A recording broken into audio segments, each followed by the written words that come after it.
Hello, everyone, and welcome to Decoding Westworld, a recap podcast about the HBO original series Westworld. I'm David Chen. I'm Joanna Robinson. And welcome to the show. This is a preview episode for Season 2, and it's been a while since we've been on the air, but we wanted to whet people's appetite for what is to come. And who better to whet things than our guest today for this episode of the podcast. You may have seen him in television shows and films such as The Disaster Artist, Fresh Off the Boat, Veep, and The League. He's also the podcast host of the insanely popular show How Did This Get Made? Paul Scheer, welcome to Decoding Westworld. How are you doing today, Paul?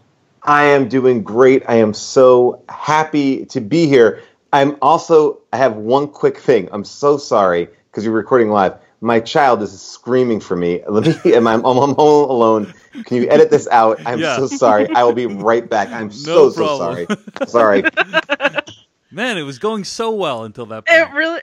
I was like, nailed it. Nailed it. I remembered my whole name with that intro. Nailed it. Do we have anyone listening? Yeah, there's like 28 people now, and I assume that number will go up. Hi, 28 people. Hey, everyone. Woo! How's it sounding in there? Good? Yeah? What'd you say, Jonah? Dave, do you have like viewing plans for Sunday? Like, how are you going to watch Westworld this Sunday? We got 40 people in here now. Hi, guys. By the way, so I don't know. I didn't have any specific plans. Why do you ask? I am. Are you doing like a themed costume party with like foods that are named after the show and stuff? Well, that's very on brand for me, but since I cover this for work, like I love to eventize other things that I watch, but if it's a show I'm covering for work, then I'm like, nobody talk to me. Right. You know? You got to get in the zone, right? Yeah. Yeah. Yeah. So are you doing like the whole like dealy where you watch the show and then spend like 3 hours writing about it afterwards every Sunday? Is that what's going to happen? Guys, I really apologize. I'm so sorry. No problem. I literally, as we started recording, I just heard like, shut up. So sorry, everyone listening live. I can take it right back from your intro. Yeah. And jump right in. All right. No worries. Let's. Right. Welcome. How are you doing today, Paul? I am doing great. Let me tell you right now, I am nerding out being on your show because you got me through season 1. I'm so happy you're back. 500 days almost since the season 1 of Westworld is over, and since I've had you in my ears on a weekly basis talking about Westworld. So I'm very, very excited to be here. I feel very lucky to be the first one back in the saddle here. Oh, well, it's an honor to have you here, Paul. So it's just an honor all around, really, is what we're saying. But anyway. And you know what? I learned a very important lesson, by the way, my season 2 listening of your podcast.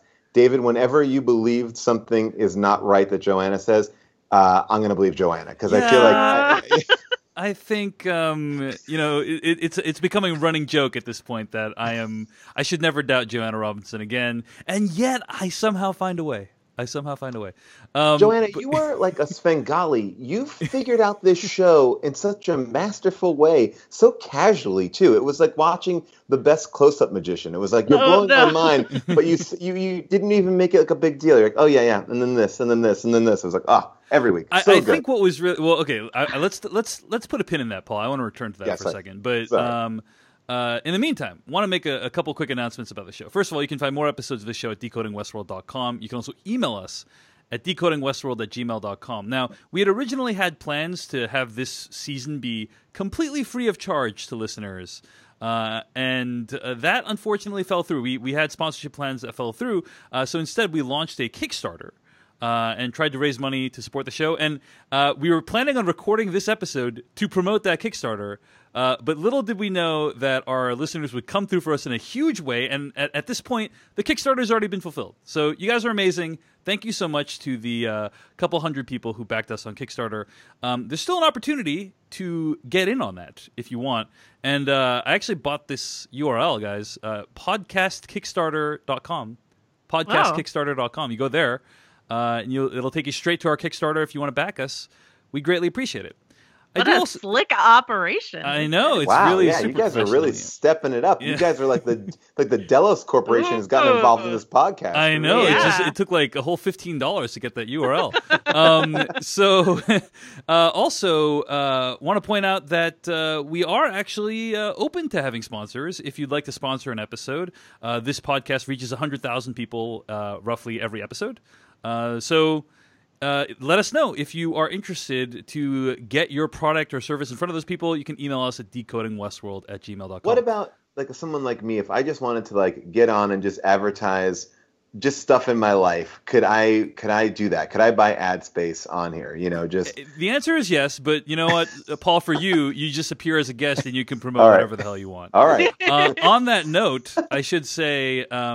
You are actually launching a mystery project in a few weeks, right? Yes. So co-hosted by Amy Nicholson, who you might know from her podcast, The Canon.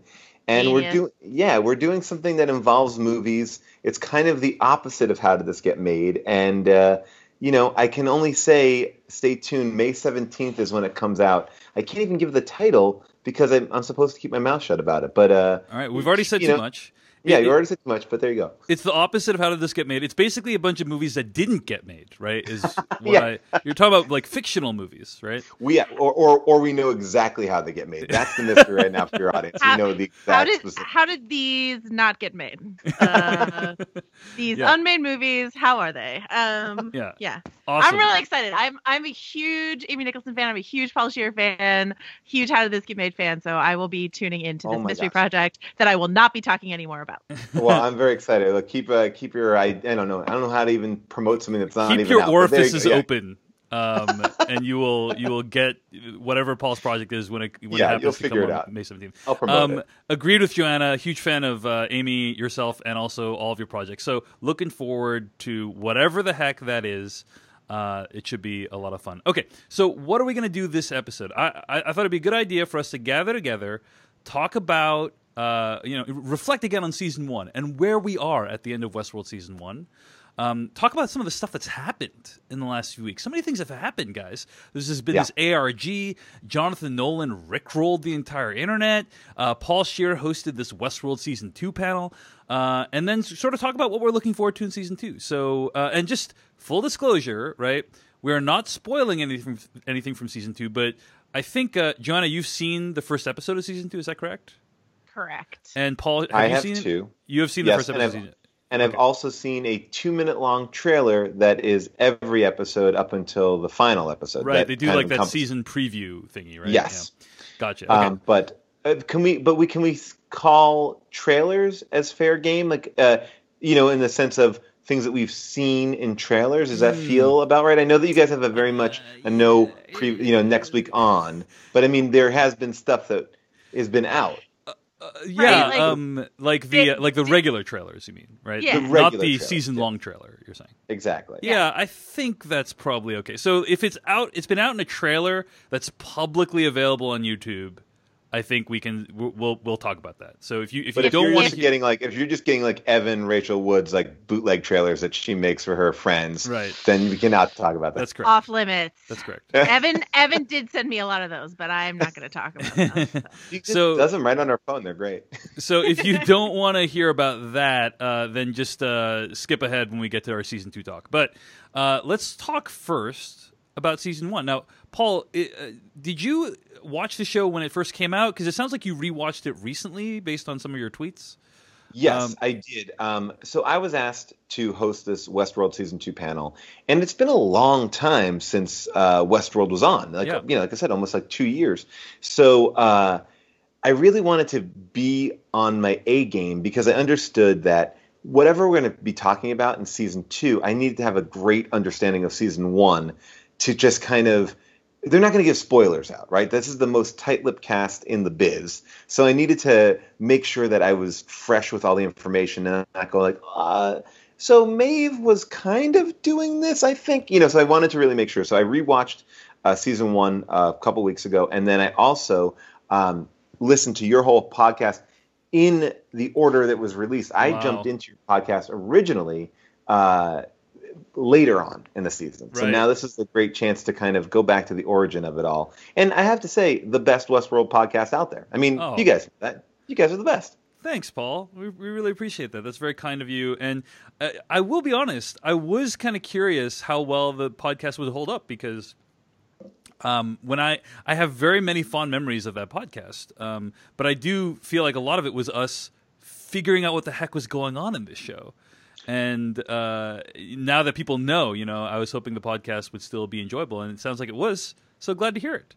Well, I think the interesting thing about the show, and I think, Joanna, you said this so well, it's about the discussion afterwards. I think that this is one of those rare shows, and one of the only shows really out and on right now that you can really dive into, and it's so much more alive in conversation. So even in rewatching the season, it was like, oh, right, just all these little things that you might have missed, and just engaging your brain a little bit more on the show. It really is a great companion piece. But you know that because you're listening, so I don't need to convert anybody. You, the listener at home, know that. Yeah, exactly. So, Jonah Robinson, let me ask you, you've rewatched season 1 recently as well, and I mean, we really got caught up in the show when it first came out almost 500 days ago, as Paul said, and I'm curious, like, as you rewatched it, were you thinking to yourself, oh man, like, I remember what the magic of the show was that got me enthralled, and into it, or were you thinking to yourself, why did I ever appreciate this, or was it some mix of it? What was your overall reaction rewatching season 1? Well, so I had rewatched the season sort of as we were watching it the first time. I didn't just watch it once through, because you know me and how obsessive I am. So I was like constantly rewatching it as we were podcasting about it the first time.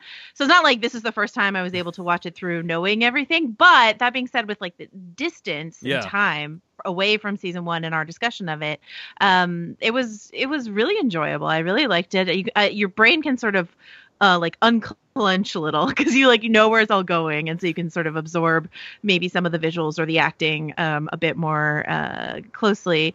But I will say that watching it, I really missed the discussion. I agree with Paul agreeing with me, which is that I'm really excited season 2 is back, because I love talking about it with you, and then like hearing from all the listeners, all the emails we get, all the tweets, everyone trying to figure it out together. I did want to go back to what you guys were saying earlier when you're being so nice to me, and give credit, as I always try to do, to Reddit, which definitely is the one that like really figured out what was happening in the show. The only thing that I will like allow Dave to give me credit for is like listening to the right Redditors as opposed to all the Redditors, but like we have to give them like a lot of credit. This is one of those interesting shows where there's something for like I like to call them the Reddit detectives. There's something for them. And then there's something for other people too, and then there's something for people who like both. And I'm just really excited for season 2 to plunge us all back into that. Yeah. Well, Joanna, you said something on the show. I think you both actually talked about this a lot. The idea of like the prestige and like how that kind of unravels in a very succinct way. I think when I watched season 1 again and watching it in a binge fashion, I almost think it pays off. I dare say better in a bingeable way, because I think all the reveals just come in a quicker way, and it feels like there's a momentum to it. I think the week in between, while it's been so fun to discuss, I think it also plays better as a 10-hour movie in a way. Did you find that at all? Yeah, I think you're definitely right about that, Paul, because I think that a lot of people's dissatisfaction with the show stemmed as a result of and I think we said this on the show, and I think it was Joanna that first said it, but that oftentimes you don't know what you're looking at. Right. And I know the show popularized the saying, that doesn't look like anything to me, but I think you literally don't know what is happening. Like, when is this taking place? Like, is this character a real character? Are they a robot? Is this like interaction between Bernard and Dolores a memory? Is Bernard even Bernard, or is he Arnold? Like, you don't even know what's actually happening. And I think a lot of people found that frustrating. But if you watch it all at once, that frustration does not linger for nearly as long, and it kind of pays off in a much quicker way. I'm sorry, Joanna, what were you going to say? Well, I was going to say, emerging from my season 1 rewatch, I've decided that my favorite quote from that season is not, "That doesn't look like anything to me," or "These violent delights have violent ends," but it's Dolores is like, "Where am I? When am I?" Or like whatever. like that's Westworld basically. So, but I have in the interim, like while we were watching season 1 and doing this podcast, I definitely rewatched The Prestige. I think I rewatched Interstellar. I watched a few of Jonathan and Memento. I watched a few of Jonathan Nolan's films, but I recently rewatched all of the Nolan films, not just the ones that Jonathan worked on, but like, Chris's stuff too, his brother Chris, whatever, that guy. And I feel like so steeped in what they find interesting, and like multiple timelines and reversals and philosophy, and maybe occasionally they don't have always the firmest grasp on humanity, but I think Westworld is the most successful out of all of these projects in terms of finding humanity in these, like, oddly enough, these inhuman characters. So yeah, guys, I love Westworld. I'm really happy. Looking back on it, I do, as I was rewatching, I rewatched like the second half of the season, and as I was rewatching, I did remember, like, oh man, I remember why I fell in love with the show, because like the world building is so good. The way they do the way the hosts are conceived and executed, with a combination of special effects and visual effects and visual trickery, like how when they freeze all motor function, it's a combination of CG and really cool visual effects that they are able to put into place. But I also was able to recognize some of the flaws of the show too, right? Some things that I didn't like the first time around continued to linger. I felt like Sizemore, like they didn't really figure out what to do with that character. Tessa Thompson's character, it just felt like miscast to me. I've seen her in the trailer for season 2, so I'm curious how they're going to use her. But that character felt like it needed to be played by an actor that was 20 years older, in my opinion. And the final episode of the season, there's just so many twists. And there, no less than 2 occasions in the final episode, a character says to Ford, "Oh, so this was the actual answer." And then Ford says, "No," and then proceeds to provide the actual answer. So it's like people were led down one path, but then like it wasn't actually right, and that reversal happened like several times in the finale. It just felt really dense, and I could understand why people were frustrated, and I was also really grateful to be doing a podcast about it, because if I hadn't been, I would have been completely lost during the final few episodes. Well, I was gonna say it. I think a lot of the issues you mentioned there, maybe not in the like all the cluster finale twists, though I don't think they're going to do that again in season 2. I don't know for a fact, but I think they're not going to try to prestigious as hard in season 2 because you can't really do exactly that again, right? So they're probably gonna do some similar, timeline trickery or sleight of hand or whatever, but I don't think it's going to be quite as incredibly jaw-dropping. This person is not who you think they are. But the other thing that I'm really excited about for season 2 is, I know we talked about this in season 1, there was that like production issue sort of midway through season 1 where they stopped and they wound up sort of, I think, as far as, following what they've said in interviews, revising like the back half or the back 2/3 of the season and then proceeding with the rest of the season. I think they did sort of like a soft reboot partway through. Yeah. And so some of that characterization, or like the Teresa character leaving, the Charlotte character arriving, like some of that stuff I think was a result of them being like, oh wait, no, this is the story we want to tell. Right. But there isn't going to be that in season 2 because they took their time, we know, because Paul counted down, it's been 500 days. They took their time, and so all of season 2 was sort of very clear in their mind when they started. And so I think some of those things that maybe like don't line up even when you binge it won't be a problem in season 2. It was my hope and guess, Well, yeah. I would say this too. I think that, the show, season 1 of the show now has been referred to as like the prequel, or like the prelude to the actual show, and then this is the actual show. So that's an interesting idea that's probably more retrofitted than intended. But in a weird way, the way we leave off in season 1 we are now very invested in multiple character stories, and they're all at these different levels of awakening. And so now we have a little bit more of a linear story to follow. So we don't have to introduce anything now. Now we're almost, I would imagine, what may be part of this season is separating from the group. I think we're going to see a lot more of that. Like we may see an episode, just with Maeve's character or the Man in Black, and we may just our timelines may be concurrent but just separate, if that makes sense. And I feel like that may be more digestible to people, because I think that's the big thing that people were really rebelling against. The people who don't like the show, I think, just feel it's too dense, it's too hard to get into, it's too hard to follow. You're alluding to one of the biggest twists of season 1, which is that we find out in the final episode of season 1 that William is the same person as the Man in Black, and you've been watching 2 different timelines the entire time, which is a mind-blowing reveal. Or at least it would have been if we hadn't spoiled it on Decoding Westworld. Now, speaking of spoiling, well, let's get to that in a second. Let's talk just briefly about where things are, right? What has happened at the end of season 1 is Ford has decided to, in short, he's decided to release the hounds. He's decided to set the hosts free. And as season 1 comes to an end, the hosts are descending upon a prestigious gala full of board members of Delos, and presumably about to lay waste to them. Dolores fires a bullet through Dr. Ford's head, and then just starts indiscriminately firing at the crowd as we smash cut to black. End credits. So very curious how that's all going to play out. Any other sort of plot lines at the end of season 1 that you guys feel it's important to mention? Yeah. I mean, I think the most important plot line, I would argue, is the Maeve plot line, where you have this character who is arguably the most aware or conscious now.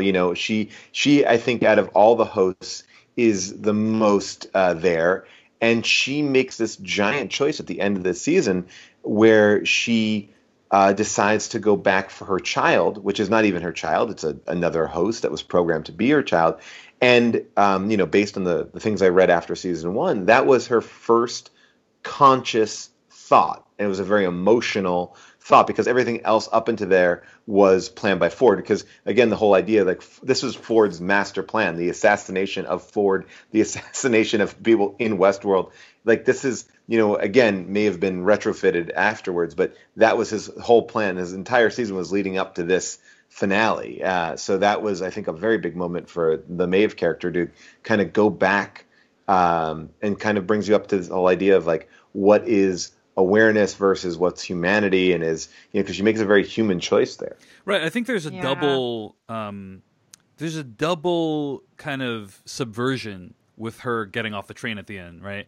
Part 1 is that she has this daughter, but it's not really her daughter. It's like a daughter that's been imprinted upon her, right?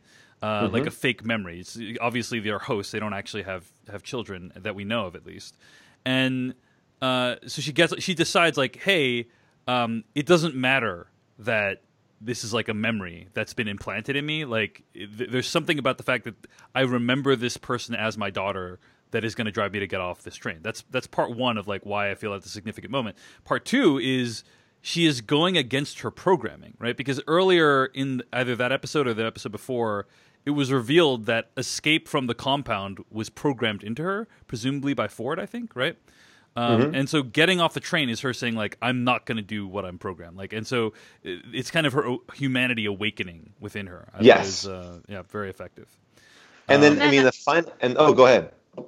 Oh, well, I was going to say, I consider it a holy trinity at this point. So you've got Dolores, you've got Maeve, then you have Bernard, right? And Bernard is the third character, the third host in, as Paul put it, some process of awakening. Whereas he looked largely confused and perturbed at this gala by what Dolores is doing. And so we have yet to see, he's the one who maybe has the trick, because Maeve and Dolores can be okay, we've been programmed this whole time, and that's what's happening. But he has this other dimension of like, I thought I was human. I'm not a human. What does that even mean? Where's my allegiance? What do I do? And so I think that those three different stages of like, I don't know, I would consider Dolores like kind of in a pure vengeance mode as we close out season 1, Maeve in like a emotion driven, sort of from a good emotion driven point of view, and then Bernard somewhere in the middle and confused is sort of my feeling on it. And then finally the character that's worthy of mentioning is William, the Man in Black, finally becomes alive. And to me, at the end of season 1, it's like the thing that he's been hoping for, this idea of being able to have real stakes in this world. It happens. The look that Ed Harris gives at the end of that episode. Yeah, that smile. It's a wonderful look. Yeah. I was saying, I know you alluded to the fact that I talked to the cast this week, but it was interesting. I was saying to them that this is a cast that can do more with their eyes than most actors can do with a brilliantly written monologue. I mean, from Maeve, when she walks through the whatever the building terminal is, of Westworld, and she's seeing everything for the first time, and Ed Harris in that moment there, like, there's so much going on there. I think it's due to the great writing too, but they can pull off so much just with a look, and I'm very excited to see where Ed Harris goes, because I have a big theory on Ed Harris that I presented it to Ed, and he responded very well to my theory. So yeah, and again, no spoilers. I just feel like I have a theory on him. Well, yeah. So let's talk about theorizing, right? Because Jonathan Nolan appeared on the Westworld subreddit and shocked the world recently. This is 10 days ago. And I'll read a little bit from this Reddit post he made. He said, "Hey, Reddit. Many thanks for your great questions and thoughts. As I've said before, I've been a member of the Reddit community for years, and I greatly enjoyed watching the friendly folks of this subreddit guess the twists and turns of the season. Creates a larger problem for us, though, in terms of the way your guest work is reported online. Theories can actually be spoilers, and the line between the two is confusing. It's something we've been thinking about since last season. Fans of Game of Thrones, for instance, rallied around and protected the secrets of the narrative, in part because they already knew those secrets through Season 5, for instance. We thought about this long and hard and came to a difficult and potentially highly controversial decision.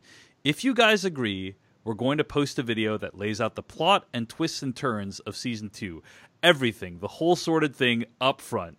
That way, the members of the community here who want the season spoiled for them can watch ahead and then protect the rest of the community and help to distinguish between what's theory and what's spoiler. It's a new age and a new world in terms of the relationship between the folks making shows and the community watching them," end quote. So this is an incredible offer that if this, but it stunk very quickly, because he said like it was like 1,000 upvotes or something. Yeah, if this post receives 1,000 upvotes, we'll deliver the goods, which is a laughably small number of upvotes, right? Like it was definitely going to be achieved. So already kind of my spidey sense is tingling. But there were a few hours after he made this post that we weren't sure if he was actually going to do this or not. And Joanna, I think you and I actually got pretty excited about the prospect that he might do it, right? Yeah. She's still hurt by this, right? I feel personally attacked. I thought it was like a really interesting thing, because I think it went from this idea of, is this a bit? Is this a joke? And then people literally were discussing it like, this is the future of TV. And it felt to me that people were pretty okay with it. Like, didn't you get that? Like, people were like, yeah, no, like, let it be there for us to get into or not get into. It was a very interesting moment, because I feel like if he was to have done that, I think it would have been received well. Instead, he rickrolled us all. I think it would have been mixed for certain, but I think it might have been like better received than maybe he anticipated. He's like, this will be a hilarious joke. Probably no one will believe me. And like a bunch of us TV writers with our heads up our asses were like, well, we are in a post-spoiler world now, and like, Westworld has innovated its way to the future of discussion of television or something, and then some of us looked like complete assholes. So, well, to be fair, that was literally my first question I asked him. I was like, you pulled this off. I was like, can you just, because David, you even wrote me. You said you have to ask him, how does he sleep at night after that rickroll? And I thought his answer was pretty great. He said something like, I love Reddit. Did you actually ask that question? Oh, that was my first question out of the gate. I asked him about it. I said, look, your show's been nominated for 22 Emmys. The cast is fantastic. The writing is great. The show is stunningly beautiful. I said, but the most impressive thing that you were able to do was you were able to pull off the biggest Rickroll of all time. I was like, how did it come to be? And, he kind of sheepishly was like, well, we love Reddit and we wanted to celebrate it in exactly the same way they like to be celebrated, which is a very sadomasochistic relationship. Be overpromise and underdeliver. And I think we actually over-delivered because Evan and Angela playing the piano, you can't beat that. So he really just jumped right in and did that. I feel a lot better about it. This has been very therapeutic for me. Thank you, Paul, for relaying that answer. For those who don't know, by the way, he did release a video after it reached 1,000 upvotes, but it did not spoil season 2. It was instead a Rickroll, and millions of people. Go ahead. Well, there was genuinely like the first, I don't know, 30 seconds or whatever is genuine. So yeah. Well, it got me interested because I said to him, I was like, it's interesting that you did this on Reddit. I said, because I also feel like the fan community of Westworld, in my opinion, gets too obsessed with these details that don't make a difference. Like, I don't care where Westworld is. Like, as a writer and as a TV viewer, I'm like, it's unimportant. It's like, it's wherever you want it to be. I mean, if it's on Mars, I know that was the big conversation last year. It's like, it's like, I think it's sort of like these things like, how much does it cost? Is it this? Like, those are the details I think that we can get wrapped up in. And then those are the details I think that also hurt all the Lost fans, where it was like, well, you didn't explain all these things. Yeah. And it's like, but we've created those things that we want answers to. It's not like the mystery of the show isn't like, where is it? It's simply, it's like, you just have to like go along with this part, so then we can give you the bigger ones, And I kind of asked him, like, did they get frustrated about those people getting hung up on, well, this was this and that was that, and she said, Lisa answered that and just basically said, the show is bigger than these like little things, and but people can get spun out over the little details, and I think that's where I think the disappointment grows into the show a little bit, because it's like, you can never beat that. You can't beat our own imaginations. Yeah, and that's exactly where I get concerned about, I don't know if I even want to call it like over theorizing or whatever. It's just, I think anything should be fair game. Like, if you want to spend a long time calculating how much it would cost to like go to West or whatever, I think that's fine as like a fun thought experiment. 100%. Absolutely. Like, make me an infographic. I will read it. But like, to then get actually agitated and disappointed or angry at the show or something like that because whatever you extrapolated and spent your time on outside the show did not come to fruition in the way you thought it would in the show, that's where I'm like, don't do that to yourself. Like, just don't do it to yourself. Why are you setting yourself up for that disappointment? Like, come up with a million theories about where Westworld may be,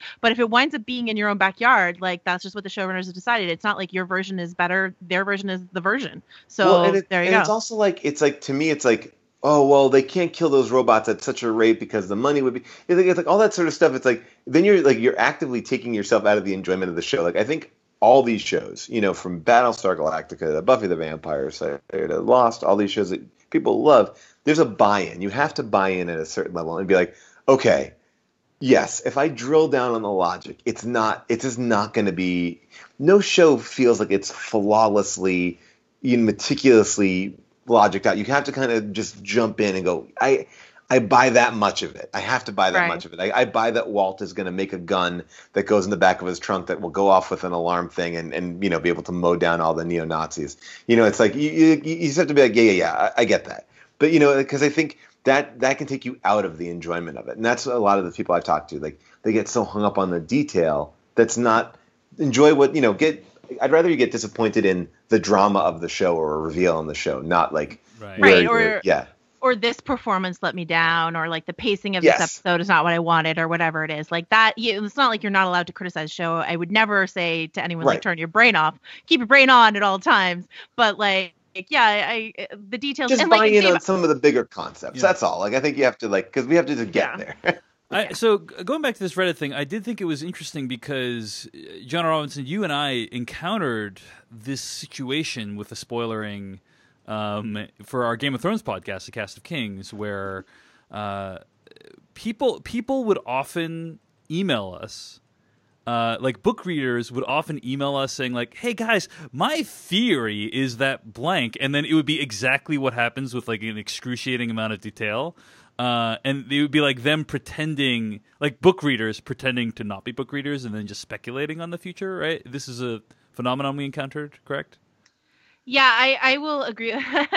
It's so funny. When Jonathan Nolan posted this thing on Reddit about like he was like, "Oh, we don't like it when theories or actual spoilers are passed off as theories." Yeah. I like that was the main thing I responded to because that actually drives me insane. I think I got up like way up on my high horse and I was like, "Yes, it's intellectually dishonest to do that." And then Shannon Woodward, who I like have a tweeting back and forth with sometimes, like responded to that, and so like an actress on the show, and so she was like, "Hell yeah," basically, and like, I mean. It drives me crazy, and that's why why I'm only watching the show one episode at a time, because I never want to come on here with spoilers in my head and be like, well, I have a theory that perhaps blah, blah, blah. I think that's really shitty. And a lot of people do it, and if I know something, I'm not going to theorize about it. So, I know I have a lot of TV critic friends who have watched, I think HBO sent us like 5 episodes. I've watched all of them and they're like, ooh, can I talk to you about it? And I'm like, no, I have to stay pure for the theory, for the sake of the theory. So well, it's so funny because HBO and Jonah and Lisa sent me one episode, and like we'd send you 5, all 5. They said, but we just don't want you to even because they knew that like when I was going to sit down with them, if I had anything besides the first episode to talk about, it would be, you just can't control it because sometimes it just gets in your head because you know where they're going, right? And 5 hours later. So I found it to be incredibly helpful just to have the baseline of the premiere because the audience had just watched it and then we were able to get right into it. Right, but to cover off on this, the Reddit point, I think our show Cast of Kings, Joanna, actually offered like a really good model for somebody who knows all the facts, like trying to protect someone who doesn't know the facts. So for those who don't know, Joanna is a book reader. I wasn't, so she knew the entire plot of the show through season 5, and I didn't. And so she would try to protect me from spoilers for the future seasons. And that was like that is, I think, the model that they were alluding to here, that like if the entire Reddit community knew the entire plot of season 2, they could like ban people who spoil things, right?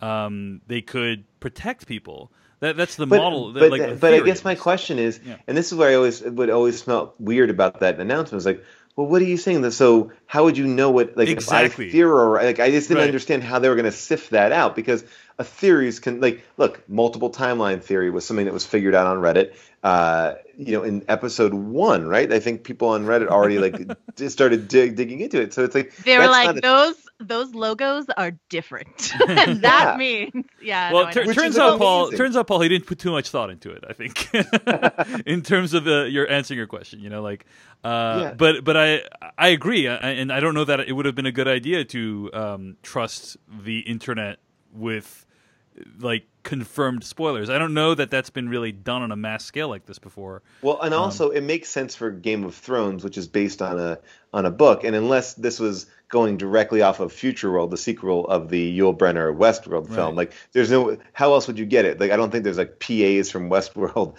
going on here, or like director like Michelle McLaren going, okay guys, here's my theory on Reddit. Right. It's like I feel like it's easier to keep secrets on shows like this. Yeah, but as I'm saying it out loud, it's like, you know what? The internet did know about things like the red wedding and the purple wedding, and there were a lot of people who weren't spoiled, So it's possible it could have worked, but you're right. Like the actual execution of it and the logistics of how do you know it's a theory or not would have been complicated. In any case, an interesting flirtation with some groundbreaking ways of interacting with fans. But Paul, let's just talk about this. Wait. Sorry, go ahead, Jenna. Well, I just want to say really quickly that for me, personally, it like I felt immediately relieved because you guys have been like so nice saying like, oh, Joanna, you figured out season 1 of Westworld, and really, like I said, I just followed the Reddit breadcrumbs, but like now everyone's like, okay, Joanna, predict season 2, and I'm like, oh my god, I don't know. I was like, please have no expectations for me because I don't know, and like I have no idea what's gonna happen, and so I was like, oh, if it's all on there in a video, no one's going to demand that of me. I'll just be like, oh, I watched the video, so I can't theorize. I'm so sorry, guys. But now the hook. Now we find out why you're mad. Now the heat's back on. So anyway, yeah, I want to hear about more about the panel. Is that what you're gonna? Yeah. So Paul, you had you did a panel with the creators of Westworld and the actors of Westworld. What was the panel? What was the audience for the panel? So it was part of the for your consideration screenings. This is for people who are going to be voting for the Emmys mostly. So it's a kind of a closed invite only screening. It was at the ArcLight Theater out in Los Angeles, which is a big, beautiful theater in the Dome. So it's a great kind of venue to watch the premiere. And we actually had a really interesting makeup of the cast. It was Jonah and Lisa, and then it was Evan Rachel Wood, Jeffrey Wright, Ed Harris, who doesn't really do these that much because he's often off acting on stage or being in films and stuff. So that was a little bit of a treat. James Marsden and Tandy Newton. So it was a great. It was a look. You got everybody that you would want, in a grand scheme. I mean, there's other people I'd like to talk to as well, but that was a great. Oh shit.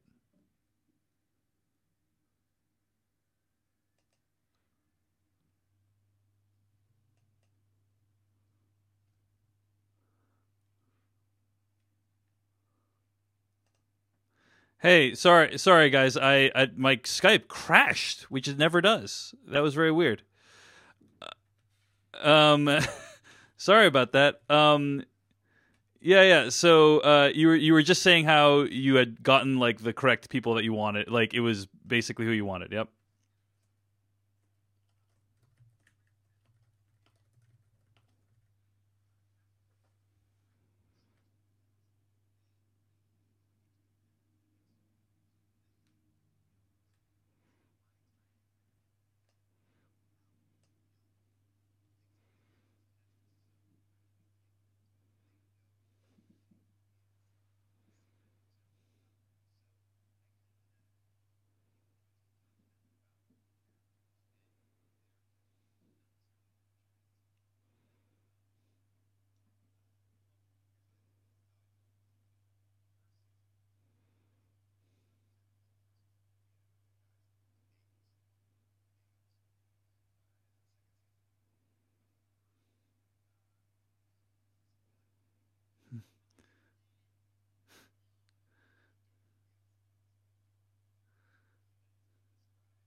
How about, can you give us a couple of them that might be less revealing?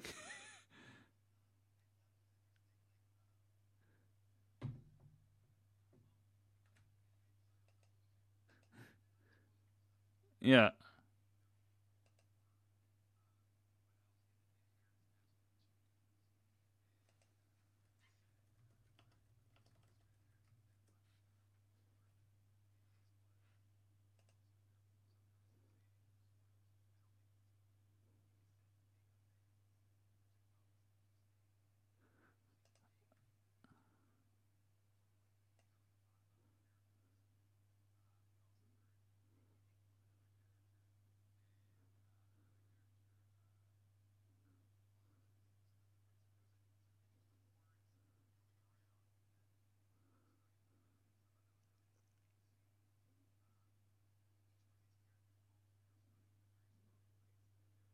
These big emotional journeys in front of them. Gotcha. So, very interesting. Also, just as an FYI, because of the Skype crash, my recording got all fucked up, but it's all good now. But I might not include that answer in the final podcast, Paul. Got it. Okay. I can give you a clean. How about this? I'll just give you a clean way of saying it. I say, I went and I asked the cast for one word to describe their character journeys this season.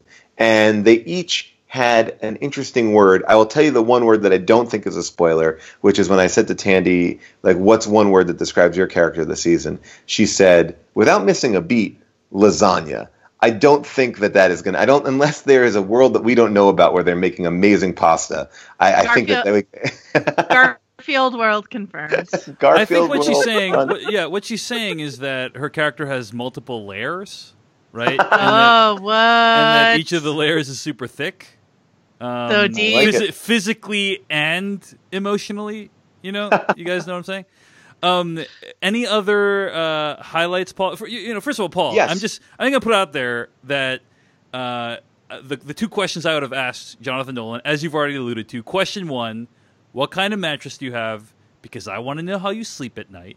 And question two: hey, what exit do you take to get to your house? Because I want to know where you get off, sir. Okay, that's all. I felt like I asked a couple of questions that got good responses, and these are non-spoiler questions. I said, I thought it was interesting that James Marsden's character Teddy was programmed by Ford to get revenge on Wyatt, and now that we know that Evan Rachel Wood is Wyatt, how is that going to affect their relationship? Will that come into play?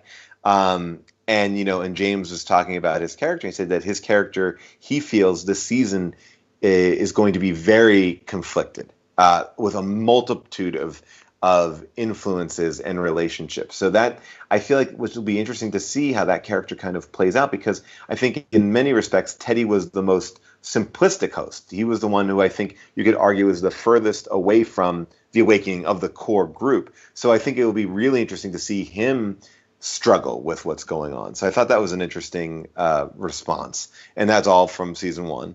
I also asked Ed Harris if, and this is a theory that I was watching, I was like, I thought that the Man in Black, to me, feels like the protagonist of this show. Based on season one, we know that he has two storylines that are centered on him, of the multiple storylines. He, to me, and I want to hear what you guys think about this, do you think he's the protagonist of Westworld? I think he thinks he's the protagonist of Westworld. I hear what you're saying. He's a character that was brought in there. Like, if you told it in a linear fashion. Yeah. If you told it in a linear fashion, he would definitely be the protagonist. But I don't think he's the protagonist. If I had to guess, and so we can kind of transition into the final stage of this podcast, which is like, if I had to guess about season 2, right? It's about this robot rebellion, basically, and I think it's going to be about like the awakening of the hosts. And I gotta imagine that the primary perspective that's going to happen via is the host's perspective. So I feel like. But we're only following one person's journey, though, from the beginning to end. We never saw the first day of Maeve. We've never seen. You know what I'm saying? I'm throwing it out there. This is purely the drum that I'm going to be beating now, because I feel like it's my own theory that before anything has started, and watching it all together, I'm like, I feel like this is Ed Harris's story. You're right. We didn't see the first day of Maeve, but we saw. I mean. The hosts run on loops, right? We saw like the beginning of one of Maeve's loops, right? And how that led to the end of Maeve having loops, right? Yeah, we didn't see the homestead loop. Yeah. We do see Dolores get literally built, though. You're right. Yeah. Dolores, you're right. Dolores is actually another good, one that could be. But like Dolores and William, you're right, are sort of the anchors we were following through like the 35-year or the 30-year at least timeline. And maybe that's it. Yeah, the Romeo and Juliet of this world. Right. But I don't know. That's curious. I'm going to think about that. If you think that William or the Man in Black is the protagonist, then do you see this, and this is just guessing and theorizing, there's no spoilers here, guys. Do you see this as a swing from because what it seems like is what they're giving us was swing from white hat to black hat, right? How does a quote unquote good guy, William's such a good guy, how does the good guy become this like twisted, shell of a man at the end? Are you then predicting a swing back to white hat? Like, do you think the Man I don't in Black... know, because I don't know where that white hat, how that comes into play, because this is where I'm very curious to see where it goes, because I don't know if we're at the end of his journey yet. I wonder, at the end of season 2 where he'll be, because if he will even be at the end of the season. You know, Right. we don't know. We don't know anyone's longevity on this show. But I wonder if, you could see him. I don't even know how many people are in the park. I mean, do you guys get a sense of that? Like, how many people are in the park when this robot rebellion happens? Right. Well, I mean, you know all the people at that board meeting, right? Right. But other than that, it's not really clear. I regret to inform you that Paul's theory has now worked its way inside my head, like that worm thing in Wrath of Khan, and I'm gonna be thinking about it all season. Look, this is the Anakin Skywalker journey, I think. In a little bit of a way, maybe, I don't know. Can I tell you, who doesn't love an Anakin Skywalker? can I tell you the one thing? So at the end of the panel, I did ask one question. I said, "Look, I have to ask you the nerdiest question possible." And this is I said, and he goes, "Okay, you can ask it." And I said, "Okay, was that Yul Brynner's character from the Westworld film in cold storage in season 1?" And he said, "Yes." Nice. And then I said, "Wait a second. So does that mean that the Westworld movie is part of the larger cinematic story that you are telling about Westworld?" And he said, "You only said you wanted to ask one question." Oh, snap. Hey, so are you saying that if you look in the background, you can see a Yul Brynner-esque host in the cold storage? Oh. Yes. Oh, very cool. It has the exact same body. There's a very famous kind of image of like a frozen Yul Brynner from Westworld. And that is clearly in one of the scenes early on in the season, I believe. Yeah. He's like exploring one of the lower levels, and you're like, "Holy shit, it's Yul Brynner!" That's what I did anyway. There were some minor things in season 1 that I like, minor open questions that I was curious if they'd be addressed in season 2. So, for instance, it was never really clear to me what happened with Logan. Like, he rode off naked into William. Still naked on that horse. Still naked on that horse, but the idea is that William somehow used that to discredit Logan and take control of the company.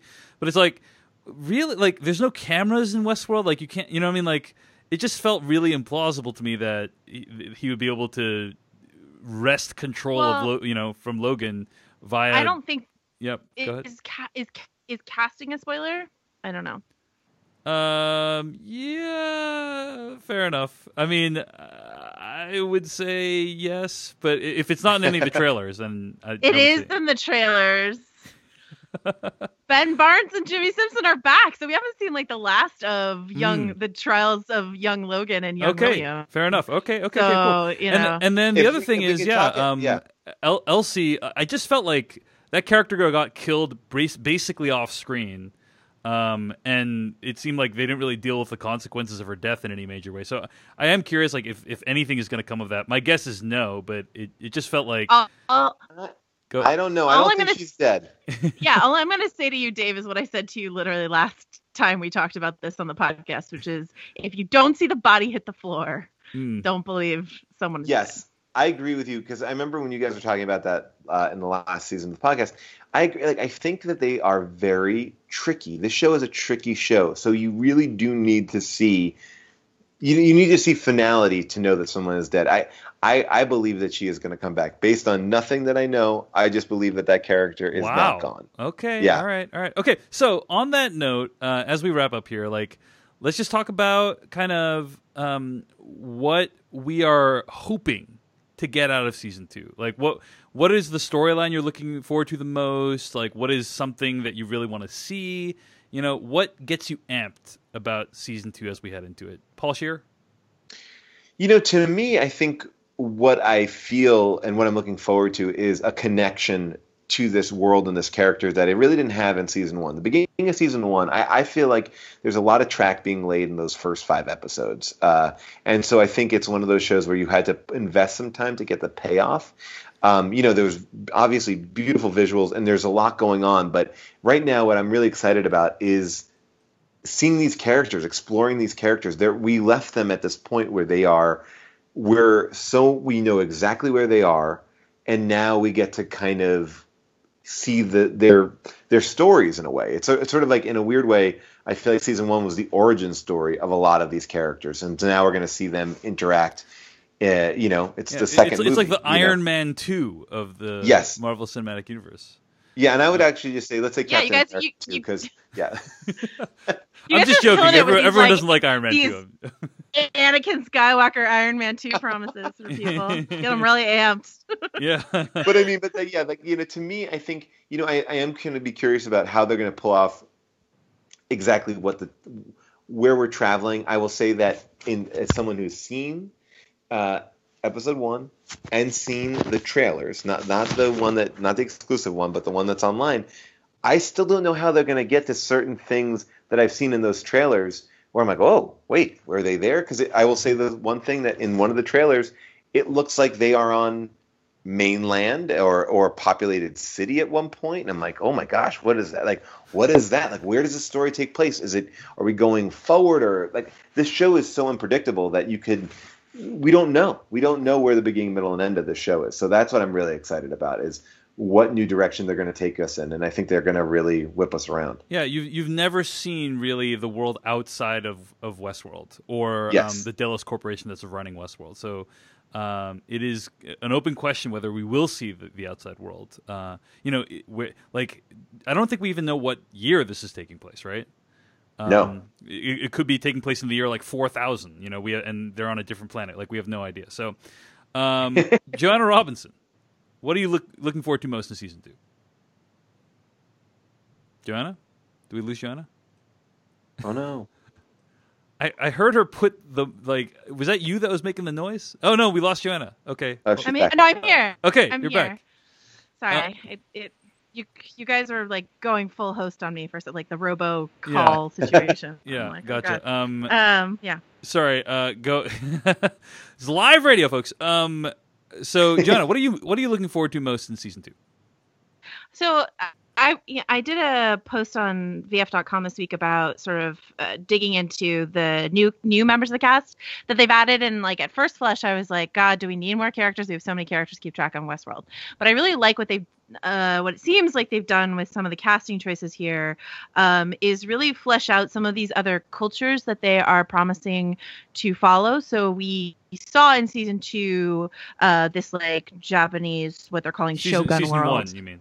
In season 1. And so they've cast freaking Rinko Kikuchi. I'm so excited about, because I love her so much, of like Babel and Pacific Rim and Kumiko the Treasure Hunter and the Brothers Bloom fame. I'm a huge Rinko head, so I'm really excited that she's going to be there. And there's so they've cast like these great Japanese actors to sort of flesh out this world, because I think I know that people are kind of on high alert for like, there's been a lot of discussion about Orientalism and how it's used in pop culture. Lisa Joy herself grew up in Asia, and I think she is like really aware that she wants to, if they're going to go to a Japanese inspired world, they're not going to do that lightly, And then, we saw a lot of the Ghost Nation in season 1, but no one in that Ghost Nation makeup was like a character. But they've cast a couple native actors for season 2, and I'm really excited for that.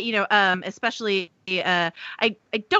I might bungle his name, but Zane McLaren, who was on Fargo season 2, is he was so good on Fargo, and he's been cast, to be, it looks like, a part of Ghost Nation. And so I think that is, it's not like Westworld hasn't been a diverse show leading up to this, but I think if they are going to, dip their toes in or dive headfirst into different cultures, it behooves them to sort of make sure that they give us fully fleshed representation. And it seems like with the casting choices, that's what they're going to do. So I'm excited for that.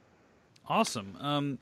For me, I'm just excited for more of that crazy world building. I've watched the trailer. I usually don't watch trailers for things, Joanna Robinson, but I've watched the trailer for Westworld season 2, no joke, probably like 30 or 40 times, just because the visuals are spectacular. You got that Ramin Djawadi like classical old style arrangement of heart-shaped box.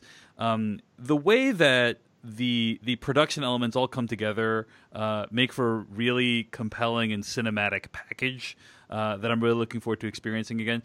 And I think I'm also kind of like excited to see what the show is going to try to say about humanity. One of the things that season 1 did is it put forward like a thesis about what it is that makes us human. Ford kind of explains it in the finale of season 1 about how it's suffering, right? That and suffering over an extended period of time, the desire for things to be a way that they're not right now. That's what makes us human, right? Like that was one of his things that he put forward, or the creators of the show put forward. That like this is what makes us human. Another thing that makes us human is the ability to remember and learn, right? Which is a theory that was also put forward in Memento. Like the ability to feel time is essential to making us human. And I felt like these ideas were kind of touched upon. Some of them were explored. But I am hoping that those themes are deepened in season 2. I'm hoping that they dive more into that and flesh it out a little bit more, because it did feel like those themes came up really quickly, and then the season ended, and I was like, I kind of wanted to hear more about that. But also, I could be on board for just a crazy robot human war movie. That would also be fun as well. So I'm open to whatever season 2 has to bring, but those are some of my hopes. I have a response to that really quickly, which is why not both? Yeah, that would be perfect. That would be exactly what I'm looking for. Well, now can I give you guys? I know we got to wrap up, but can I give you guys 2 interesting details that I learned from this panel that have nothing to do with spoilers? Please do. Okay. Well, actually 3. First of all, Jonathan Nolan, they told me to call him Jonas, and now I do, picks all the music for everything. Every trailer, like he is, like nothing that you hear in a musical way that represents Westworld is not gone through him. So every trailer, every scene, that's his big addition to the show. I mean, besides making the show. Yeah, exactly. But I think that's a really impressive. Like, I think a lot of the times trailers and stuff are put together by different people, and right. It's an outside source, and they kind of create their own thing. So it is interesting to know that these trailers are, like you said, so stunning because I think they fit within the show. They're very carefully monitored by the people making the show, which often doesn't happen. I can speak from experience. It's usually like a marketing department or marketing editor that's putting them together. I would have actually been surprised if Jonathan Nolan didn't have oversight over the trailers. Because it feels like they capture the show and the mystery of the show so effectively. But yeah, that is a great detail. And of course, there are many directors we know of that take a strong hand in choosing the music and to like extremely memorable effect. And then and I will add 2 other small details. Episode 4 of this season, Lisa directed. So this is the first time she's ever directed. Yeah. So that will be something really interesting to look out for, to see how that affects the show. She spoke about one location they were on. I won't mention what it was. It sounded amazing. It was basically a color and a noun, but I won't even say that. But she did tell this great story about directing Ed Harris. And she said, I'm directing Ed Harris, and I'm nervous because I'm such a fan of him, and I'm also intimidated by him because he's also a director. And I'm feeling this pressure, and I'm feeling that the day is going great. He's riding his horse, and I'm like, this looks fantastic. And then she sees him get off the horse. And she said, now in this scene, the horse is walking through a field where there are some bodies on the ground. And Ed gets off the horse and starts beating up one of the bodies. She's like, "No, I won't mind you. It wasn't an extra. It was a mannequin, a dummy, whatever." And he starts punching, and she starts to freak out. She's like, "Oh my God, what have I done? Like, I've irritated Ed in some way." And she's come to find out that Ed told her that the horse was getting spooked, and so he needed to get off the horse and punch the bodies to make the horse know that they weren't real people that were in danger, so the horse could do his job. Which I just think is such. It's such a great, Man in Black, Ed Harris, kind of he's such a cowboy that he's like, oh yeah, this is how I'm going to show this horse what's up. I'm going to beat the crap out of this mannequin. I just love that image of just Ed Harris going, yeah, I'll just punch this mannequin in the desert. Well, also the idea that the horse could then somehow connect that to the idea that the things are dead. Yes, exactly. Don't question Ed Harris's horsemanship. I know. You don't know. You don't know. That's true. And And the one other final detail, I'm sorry I'm like giving, but I figured this is what your fans are listening Yeah. for, some good inside scoop. Yeah. This other little detail that I thought was really interesting was, and the cast talked about this a handful of times, oftentimes they don't have the full script in front of them. They don't know exactly what they're doing, but they're in a location where they need to get a piece of the scene for a later episode. So they are making do with little pieces of information. And on other respects, like when they shoot the show in Utah, where the show is shot a little bit in Los Angeles, or mostly in Los Angeles, at the ranch where they shot Westworld, with the Deadwood. And actually, my show and TSF actually shot on the same place. It's great. And then, but then they shoot in Utah. But on those Utah days, they're saying they're the most exhausting days because they're shooting multiple episodes throughout the season. They're doing so much character work because they need to kind of just get all these little beats. So it's another tip of the hat to these actors that what you're watching, it's not even shot in in an order that most shows are shot. Like they are, we're probably watching multiple episodes. Episode 1 and episode 10 are shooting on the same day, which I think is a very interesting thing. And I think that just goes to show you how great they are that they're able to get from here to there and back again. Once again, I will shout out my favorite season 1 line, which is, "Where am I? When am I?" Just basically like every actor on Westworld. So. When Dolores had that meltdown, I did feel like it was a very meta moment for the audience. But Paul, we are so grateful that you not only joined us to geek out about Westworld, but that you brought a lot of extra knowledge from the cast and the filmmakers. So thanks so much for joining us, Paul. It's been a pleasure, as it always is. And can you tell people where they can find your stuff on the internet? Yes, they can find me at Paul Scheer pretty much everywhere, just at my name, Scheer. And David, I want to say that I'm excited to see how you watch a show as a married man now. I feel like, things have changed, so let's see, maybe, let's see if that adds to a different level of enjoying of the show. I'll now I understand why people want to go to a theme park where they can do things with no consequences. Anyway, no, thank you, Paul. Appreciate that. I did get married recently, and yes. Joanna was there. It was great. It was pretty cool. I heard about the movie posters on your wall where you got married. You recreated iconic film posters, and I want to see pictures of them. They sound I will show you. I'll show you offline. But yeah, it was a lot of fun, and appreciate the congratulations. But John Robinson, where can I find more of your work on the internet this week?